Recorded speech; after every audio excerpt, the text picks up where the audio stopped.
नमस्कार, देख रहे देश न्यूज और मैं हूं आपके साथ दिव्या मिस्त्री। रुक करते हैं आज की खास खबर की ओर। दिल्ली में कथित शराब घोटाले में आम आदमी पार्टी के एक और बड़े नेता संजय सिंह की गिरफ्तारी के बाद राजधानी का सियासी पारा हाई है। संजय सिंह को कल ईडी ने गिरफ्तार किया। बता दें कि आज संजय सिंह को कोर्ट में पेश किया जाएगा। खबर है कि संजय सिंह की गिरफ्तारी के विरोध में आम आदमी पार्टी आज बीजेपी मुख्यालय का घेराव भी करेगी। बता दें कि आप नेता संजय सिंह की गिरफ्तारी के दौरान पुलिस के साथ हुई नोकझोंक और धक्का मुक्की में कई पार्टी नेता और कार्यकर्ता भी घायल हो गए। उन्हें अस्पताल में भी भर्ती कराया गया। दिल्ली पुलिस को आप नेताओं को काबू करने में काफी मशक्कत करनी पड़ी। आप समर्थकों ने संजय सिंह को ईडी की गाड़ी में बैठाने से रोकने का भी प्रयास किया है। ईडी की गाड़ी का घेराव करने की कोशिश की गई। वहीं संजय सिंह की गिरफ्तारी से पहले कार्यकर्ताओं ने उन्हें घर में घेर रखा था और प्रधानमंत्री के खिलाफ नारेबाजी भी की गई। संजय सिंह की गिरफ्तारी सूचना मिलते ही उनके आवास के बाहर जुटे कार्यकर्ता रेलिंग कूदकर परिसर में दाखिल हो गए। नाराज कार्यकर्ताओं ने ईडी की कार्यवाही का विरोध भी शुरू कर दिया। कुछ ही देर बाद ईडी के अधिकारी संजय सिंह को लेकर बाहर आए। पार्टी सांसद को गाड़ी में बैठाते ही कार्यकर्ताओं ने विरोध तेज भी कर दिया, जिसे देख पुलिसकर्मियों ने कार्यकर्ताओं को खदेड़ दिया। इस आप कार्यकर्ता पुलिसकर्मी से उलझ गए। दोनों के बीच जमकर नोकझोंक भी हुई और धक्का मुक्की नजर आई। बता दें कि भारी गहमा गहमी के बीच ईडी के अधिकारी संजय सिंह को अपने साथ लेकर चले पड़े। इसके बाद आप नेता व कार्यकर्ता उनकी गाड़ी के पीछे पीछे दौड़ने लगे। हालांकि पुलिस ने उन्हें आगे बढ़ने नहीं दिया। बता दें कि आबकारी मामले में ईडी की टीम ने संजय सिंह के आवास पर बुधवार की सुबह 7 बजे पहुंची। सुबह करीब 10 बजे पार्टी कार्यकर्ता वहां जुटना शुरू हो गए। शाम 4 बजे तक वहां मौजूद कार्यकर्ताओं की संख्या अच्छी खासी भी हो गई। कार्यकर्ता प्रधानमंत्री और ईडी के खिलाफ नारेबाजी कर रहे थे। बता दें कि कार्यकर्ताओं की संख्या बढ़ने की वहां तैनात पुलिसकर्मियों की संख्या भी बढ़ गई। दरअसल आबकारी घोटाले में ईडी की ओर से दायर चार्जशीट में 3 जगह संजय सिंह का नाम भी शामिल है। आबकारी नीति के मामले में पूर्व मुख्यमंत्री मनीष सिसोदिया पहले ही जेल में भी बंद है। बता दें कि संजय सिंह के घर ईडी की टीम पहुंचने के कुछ देर बाद आम आदमी पार्टी ने सोशल मीडिया पर एक फोटो भी जारी किया है। इस पोस्ट में संजय सिंह के आवास के बाहर खड़े भी दिख रहे हैं। पास में एक पोस्टर दिख रहा है जिस पर फक्कड़ हाउस में ईडी का स्वागत भी किया जा रहा है। इसी पर तमाम जानकारी के लिए हमारे एडिटर सूरज पाठक जी भी हमारे साथ जुड़ चुके हैं। सूरज जी, बहुत बहुत स्वागत है आपका। धन्यवाद दिव्या। ये जो सांसद संजय सिंह की गिरफ्तारी हुई है, क्या ये शराब घोटाले पे सही में लिप्त है या फिर ये कोई साजिश मानी जा रही है? देखिए दिव्या, आम आदमी पार्टी के 3 बड़े नेता इस कथित शराब घोटाले में अब तक गिरफ्तारी जिनकी हो चुकी है और ईडी ने छापा डाला था। ईडी ने जांच की थी। उसके बाद में पहले सत्येंद्र जैन, फिर मनीष सिसोदिया और अब संजय सिंह की गिरफ्तारी हुई है। संजय सिंह की गिरफ्तारी का जो आधार बताया जा रहा है कि संजय सिंह का नाम जांच में आया था और इसमें दिनेश अरोड़ा ने अपने बयान में उनका नाम लिया था। जी। दिनेश अरोड़ा जो है वो एक रेस्तरां का संचालक है और उसने बताया था कि शराब कारोबारियों के साथ एक बैठक की गई थी। उस बैठक में शराब कारोबारी भी थे और शराब कारोबारियों के साथ में मनीष सिसोदिया और संजय सिंह का नाम भी उसने शामिल किया था। हालांकि दिनेश अरोड़ा जो है वह सरकारी गवाह बन गया है। उसने ये भी कहा था कि 82 लाख रुपए उसने पार्टी फंड में अरविंद केजरीवाल को दिए थे। ये जो पूरा मामला है ये कथित शराब घोटाले से जुड़ा हुआ है कि शराब नीति में जो बदलाव किया गया था, शराब नीति में बदलाव शराब व्यापारियों को लाभ पहुंचाने की मंशा से किया गया था। ये इस मामले में कहा जा रहा है। जी। इस मामले में ईडी के पास जो भी साक्ष्य थे उन्होंने प्रस्तुत किए हैं। संजय सिंह का जो बात सामने आ रही है कि डराने की कोशिश की जा रही है। संजय सिंह कह रहे हैं कि ये डराया जा रहा है। जी।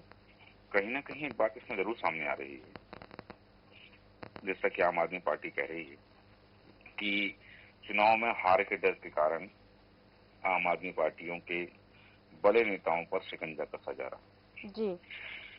यह एक बात है कि केवल ये दिल्ली का प्रकरण है। एक कथित शराब घोटाला छत्तीसगढ़ का है जहां भी ईडी पर कार्यप्रणाली पर सवाल उठाए जा रहे हैं कि ईडी ने जो है जानबूझकर विपक्षी पार्टियों के नेताओं पर शिकंजा कसा। और ईडी हो, सीबीआई हो या इनकम टैक्स हो, इन संस्थाओं के बेजा इस्तेमाल को लेकर के केंद्र सरकार पर कई बार विपक्षी पार्टियों के नेताओं अलग अलग राज्यों से इस तरह की पक्तियां भी कर चुके हैं और इस तरह की बात सामने आ चुकी है कि आरोप लगाए हैं सीधे कि केंद्र की जो भारतीय जनता पार्टी नीति सरकार है, वो सरकार के द्वारा केंद्रीय एजेंसियों का दुरुपयोग किया जा रहा है। यही बात इस मामले में सामने आई है। आम आदमी पार्टी की ओर से जो कहा गया है कि इसमें डराने की कोशिश की जा रही है और ईडी का इस्तेमाल किया जा रहा है कि चुनाव में भारतीय जनता पार्टी को हार का डर सामने आ गया है। जी। यहाँ इस पूरे मसले में ये है, जैसे कि अरविंद केजरीवाल ने खुद कहा है कि मोदी जी चाहे जितने छापे करा लें, उन्हें कुछ नहीं मिलेगा। और संजय सिंह के विषय में एक बात उन्होंने और कही है कि चूंकि सदन में संजय सिंह ने अदानी से जुड़े हुए मामलों में सदन में आवाज उठाई थी, इसलिए उनकी गिरफ्तारी की गई है। यही बात राहुल गांधी पहले कई बार कह चुके हैं कि सदन में अडानी के मामले पर उन्होंने आवाज उठाई तो उनकी संसद सदस्यता भी खत्म कर दी गई थी। जी। तो अडानी के मामले पर संजय सिंह ने कुछ बोला है सदन में, इसलिए उनकी गिरफ्तारी की गई, उनका नाम लाया गया कथित शराब घोटाले में। तो अब यह बात सामने आ रही है कि शराब घोटाले की पूरी चार्जशीट कब पेश होगी। जी। जो आरोपी हैं, सत्येंद्र जैन हैं या मनीष सिसोदिया की जमानत को लेकर भी कहा गया कि यदि वो उनके ऊपर लगे आरोप निराधार हैं तो कोर्ट में साबित करके अब तक उनकी जमानत क्यों नहीं कराई गई। और सत्येंद्र जैन ने अपनी बीमारी का हवाला भी दिया था कि वो स्वास्थ्य उनका ठीक नहीं है उनकी जमानत के लिए। तो इस तरह की जो बातें इस पूरे मामले में सामने आ रही है कि शराब घोटालियों को, शराब व्यापारियों को लाभ पहुंचाने के लिए शराब नीति में फेरबदल किया गया और शराब व्यापारियों से पैसे लिए गए। अब ये जो पूरी चार्जशीट है ये ईडी कब तक कोर्ट में पेश करेगी, इसमें और कौन कौन आरोपी हैं जिनसे पूछताछ है। हालांकि एक बार बता दूं कि मैं अभी हाल ही की एक घटना है जी। जब सुप्रीम कोर्ट ने कहा है कि ईडी किसी की भी गिरफ्तारी करे किसी मामले में सख्ती बरते, ठीक है, लेकिन जिसको गिरफ्तार किया जा रहा है उसे लिखित में आधार बताना होगा ईडी को कि किस आधार पर गिरफ्तार किया जा रहा है। जी। जी। ईडी ने सुप्रीम कोर्ट में अपना एक तर्क रखा था कि उन्होंने जो जानकारी चाहिए या जो सवाल उसने पूछे उन प्रश्नों का सही उत्तर नहीं मिल पाने के कारण कुछ यदि गिरफ्तारी की जाती है तो इसे उन्होंने उचित आधार, सुप्रीम कोर्ट ने इस मामले को उचित आधार नहीं माना है। उन्होंने इस पर सुप्रीम कोर्ट ने इशारों में एक बात जरूर कही है कि बदला लेने की नीयत से ईडी के द्वारा गिरफ्तारी ना की जाए। जी। तो इससे ये जो आम आदमी पार्टी के द्वारा प्रचारित किया जा रहा है कि बदला लेने की नीयत से किया जा रहा है, हार के डर से किया जा रहा है या फिर विपक्षी पार्टियों को डराने के लिए किया जा रहा है, तो ये इस बात को कहीं ना कहीं बल मिलता है। आपको एक बात और बताना चाहूंगा दिव्या में कि जी। 2014 से 2024 के बीच में ये ईडी के मामले बढ़े हैं। यदि हम जी। सिर्फ 8 सालों की बात कर लें कि 2014 से 2022 के बीच की बात करें तो ईडी ने लगभग 3010 स्थानों पर दबिश दी है और इस पूरे 8 साल के प्रकरण में उन्होंने 1 लाख करोड़ की संपत्ति भी अटैच की है। जी। अब ईडी के पास मामले आ रहे हैं, ईडी के पास संज्ञान में कुछ चीजें आ रही तो करेंगे, लेकिन सवाल इसलिए उठ रहे हैं कि 2014 से, मतलब 2004 से 2014 का जो कार्यकाल रहा है जब प्रधानमंत्री मनमोहन सिंह रहे हैं, जी। उन 10 सालों में ईडी ने केवल 112 जगहों पर छापे मारे थे और उन 112 जगहों पर जो संपत्ति अटैच की थी वो थी 5346 करोड़ की, जी। जबकि पिछले 8 साल में 3000 जगहों पर दबिश दी और 1 लाख करोड़ की संपत्ति जब्त की है। सवाल इसलिए भी उठ रहे हैं कि इन 3010 जगह जो उन्होंने छापे मारे हैं, इन छापों में कुल 121 नेता हैं जिसमें से 115 विपक्षी पार्टियों के नेता हैं। जी। 115 वो नेता हैं जो एनडीए में शामिल दल नहीं है, उन दलों के नेताओं पर छापे मारे गए और कुल 121 जगहों पर 121 नेता इस ईडी की पूरी कार्यप्रणाली में शामिल हैं। जी। लेकिन सवाल जैसे कि जिस तरह से उठ रहे हैं कि सारा का सारा काला धन, सारी आर्थिक अनियमितता या सारा अघोषित ट्रांजैक्शन क्या केवल और केवल विपक्ष के नेता कर रहे? मैं अपने इस वाक्यांश से किसी का पक्ष नहीं लेना चाहता हूँ, जी। लेकिन यदि केंद्र सरकार पर इस बात के आरोप लग रहे हैं कि ईडी हो या सीबीआई हो या आईटी हो, तो उनकी कार्यप्रणाली पर सवाल कि केंद्र सरकार उनका अपने हित के लिए इस्तेमाल कर रही है। जी, जी। अभी हाल ही में परसों जब प्रधानमंत्री नरेंद्र मोदी छत्तीसगढ़ के दौरे पर थे, हुँ। तो उनके दौरे से संबंधित जब छत्तीसगढ़ के मुख्यमंत्री भूपेश बघेल से भी एक प्रश्न किया गया पत्रकारों द्वारा, तो उन्होंने कहा कि छत्तीसगढ़ में कांग्रेस के नेताओं को डराने के लिए जिस तरह से कुत्ते बिल्लियां सड़क पर घूम रहे हैं, उसी तरह से ईडी और आईटी के अधिकारी भी घूम रहे हैं। जी।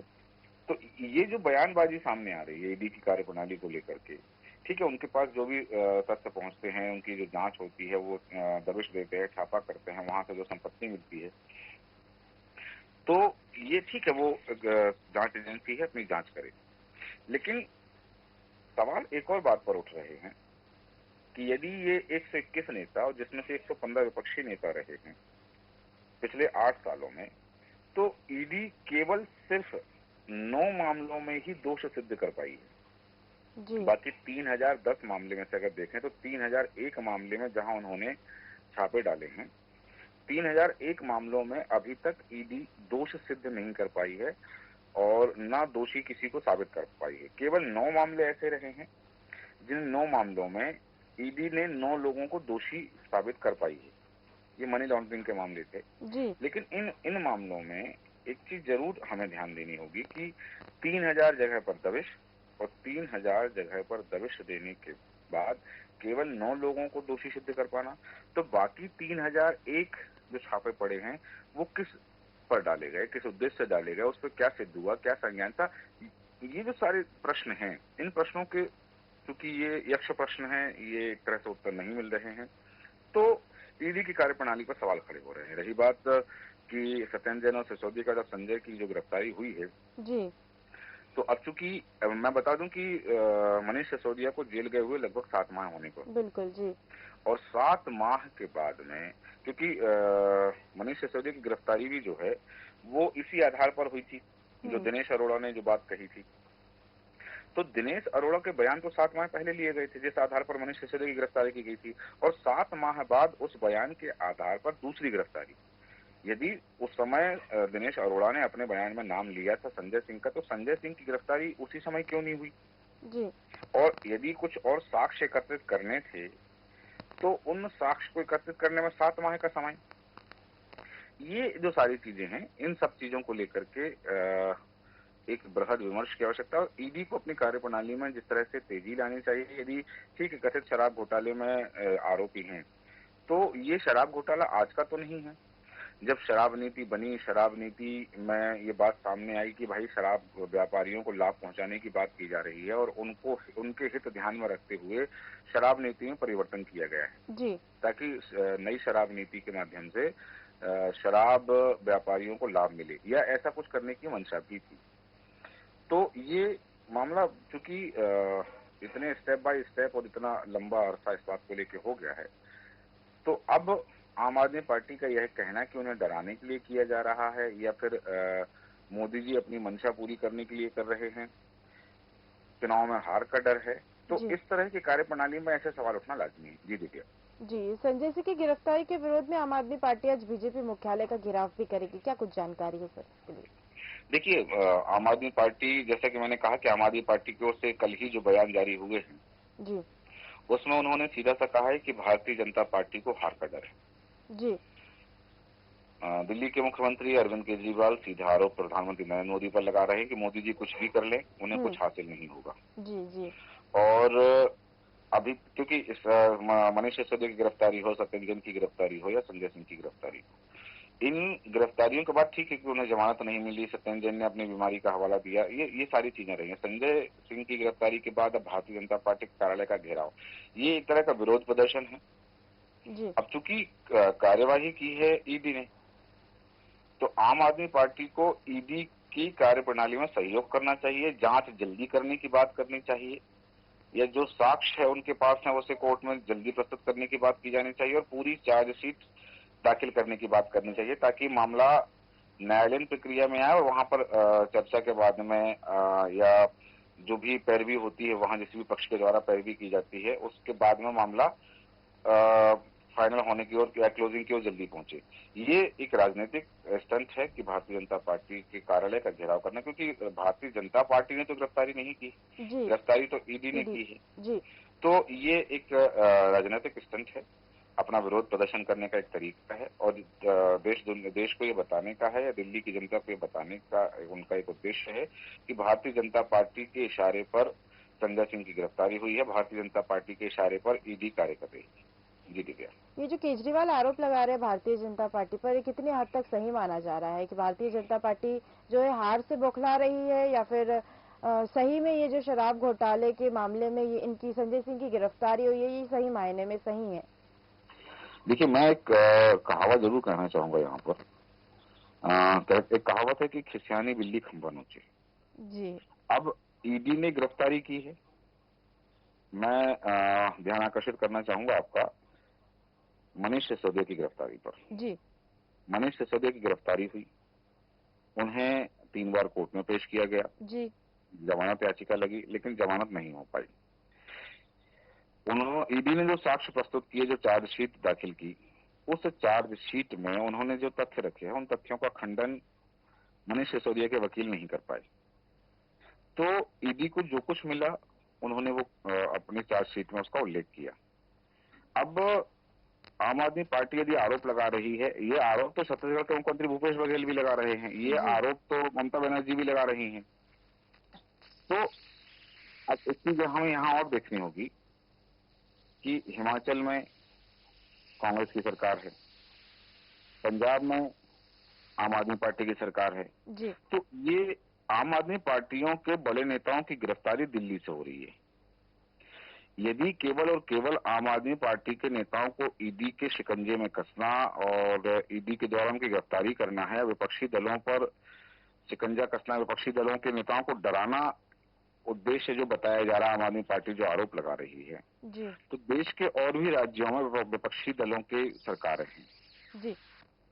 केवल छत्तीसगढ़ में भी एक कथित शराब घोटाला हुआ था, जिसमें रायपुर के महापौर एजाज ढेबर के भाई को पूछताछ के लिए बुलाया गया था। हालांकि मैं फिर से उस बात का संज्ञान दिलाना चाहूंगा जो सुप्रीम कोर्ट ने उल्लेखित किया है अपने एक फैसले में। सुप्रीम कोर्ट दरअसल एक मामले की सुनवाई कर रहा था जी। और वह सुनवाई थी बसंत और पंकज बंसल की गिरफ्तारी को लेकर के। जी। तो सुप्रीम कोर्ट ने ईडी को निर्देशित किया है कि केवल बदला लेने की दृष्टि से या बदला लेने की नीयत से किसी की गिरफ्तारी ना हो। ईडी जिससे गिरफ्तार कर रही है उसे लिखित में आधार बताना पड़ेगा, ठोस आधार बताना पड़ेगा। तो अब यदि किसी को पूछताछ के लिए बुलवाया गया, क्योंकि इस पूरे मामले में जैसा कि जो हुआ है कि उनसे पहले पूछताछ की गई, लगभग 10 घंटे की पूछताछ की गई है उनसे। जी। और 10 घंटे की पूछताछ के बाद केंद्रीय जांच एजेंसी ने उनको गिरफ्तार किया है। जी। तो अब वो क्या चार्जशीट दाखिल करते हैं, उनकी चार्जशीट में किन किन बातों का उल्लेख होता है, या केवल दिनेश अरोड़ा के बयानों का ही हवाला दिया जाता है, या उसके संबंध में कुछ साक्ष्य प्रस्तुत किए जाते हैं, यह देखना जरूर दिलचस्प होगा कि न्यायालय की प्रक्रिया के दौरान वो ईडी के द्वारा, प्रवर्तन निदेशालय के द्वारा क्या क्या साक्ष्य प्रस्तुत किए जाते हैं और चार्जशीट में किन बातों का उल्लेख किया जाता है। जी दिव्या, तमाम जानकारी साझा करने के लिए सूरज जी बहुत बहुत शुक्रिया। जैसा कि संजय सिंह के घर ईडी ने छापा मारा, जिसके बाद संजय सिंह की गिरफ्तारी हो गई। बता दें कि इसके बाद सोशल मीडिया पर एक फोटो जारी किया गया। इस पोस्ट में संजय सिंह आवास के बाहर खड़े दिख रहे हैं। पास में एक पोस्टर भी दिख रहा है जिस पर फक्कड़ हाउस में ईडी का स्वागत भी है। अब बात करते हैं ईडी की चार्जशीट की, तो जल्द ही शराब घोटाले की चार्जशीट जारी की जाएगी, जिसके बाद ही संजय सिंह की गिरफ्तारी सही मायने में सही है या गलत, इस बात की पुष्टि हो जाएगी। फिलहाल की जानकारी में बस इतना ही, और अधिक जानकारी के लिए बने रहिए देश न्यूज के साथ। नमस्कार।